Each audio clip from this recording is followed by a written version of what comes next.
এবারের জাতিসংঘের সাধারণ পরিষদের ৬৯তম অধিবেশন বাংলাদেশের জন্য কেন এবং কতটা গুরুত্ব বহন করছে। বাংলাদেশে জাতিসংঘের সদস্যপদ প্রাপ্তির ৫০ বছর পূর্ণ হওয়ায় এবারে অধিবেশন বাংলাদেশের জন্য বিশেষভাবে তাৎপর্যপূর্ণ। বাংলাদেশ ১৯৭৪ সালে ১৭ সেপ্টেম্বর জাতিসংঘের পূর্ণ সদস্যপদ লাভ করে। এই উপলক্ষে ২৪ সেপ্টেম্বর জাতিসংঘের সদর দপ্তরে নিউ ইয়র্কে বাংলাদেশের স্থায়ী মিশন একটি উচ্চ পর্যায়ে সংবর্ধনার আয়োজন করে। মানবাধিকার ও গণতন্ত্র ইস্যুতে আওয়ামী লীগ সরকারের সময় যুক্তরাষ্ট্র, ইউরোপীয় ইউনিয়ন সহ পশ্চিমা অনেক দেশের সাথে বাংলাদেশের এক প্রকার টানাপোড়েন তৈরি হয়েছিল। মানবাধিকার সংস্থাগুলো বাংলাদেশের পরিস্থিতির কড়া সমালোচনা করে আসছিল। ফলে এই সম্মেলনকে বাংলাদেশের জন্য ভাবমূর্তি পুনরুদ্ধার ও পশ্চিমা দেশগুলোর সঙ্গে সম্পর্ক উন্নয়নের একটি প্রেক্ষাপট হিসেবে কাজ করবে। ইতোমধ্যে অন্তর্বর্তী সরকারের নেওয়া সংস্কারের উদ্যোগ প্রশংসা করেছে জাতিসংঘের মানবাধিকার বিষয়ক হাই কমিশন প্রধান ভলকার টুর্ক। বাংলাদেশ অর্থনীতির যে সংকটের মধ্য দিয়ে যাচ্ছে, সেখানে বৈদেশিক সাহায্য ও বিনিয়োগ আনতেও এবারের সম্মেলনটিকে কাজে লাগানো যেতে পারে।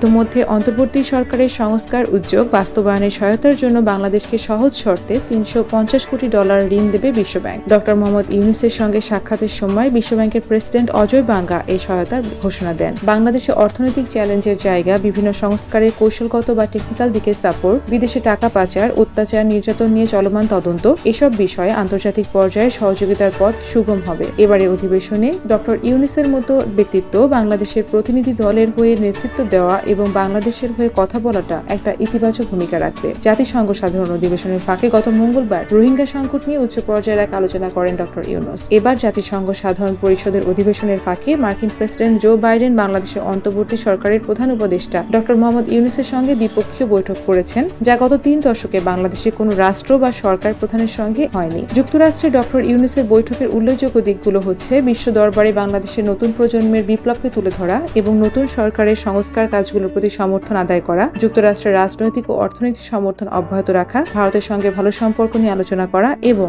বাংলাদেশের উন্নয়নে আন্তর্জাতিক সংস্থাগুলোর সাহায্য ও সহযোগিতা চাওয়া। জাতিসংঘ সাধারণ পরিষদে এবছর সাধারণ বিতর্কের প্রতিপাদ্য হল কাউকে পেছনে ফেলে নয়, বর্তমান ও ভবিষ্যৎ প্রজন্মের জন্য শান্তি, টেকসই উন্নয়ন ও মানবিক মর্যাদার অগ্রগতির জন্য একযোগে কাজ করা। যুক্তরাষ্ট্রের নিউ ইয়র্কে অবস্থিত জাতিসংঘের সদর দপ্তর ১৯৫২ সালে নির্মাণ করা হয়। দাপ্তরিক ভবন জাতিসংঘের সদর দপ্তর হাডসন নদী তীরে অবস্থিত। এবারের অধিবেশনে ডক্টর ইউনূস উপহার স্বরূপ নিয়ে যান art book the art of Triumf. গত জুলাই-আগস্ট মাসে বৈষম্য বিরোধী ছাত্র আন্দোলনের সময় ঢাকা সহ দেশের অন্যান্য শহর ও নগরের দেয়ালে শিক্ষার্থীদের আঁকা বর্ণিল ও বৈচিত্র্যময় গ্রাফিতি চিত্রের একটি সংকলন হল দ্য আর্ট অব ট্রায়াম্ফ।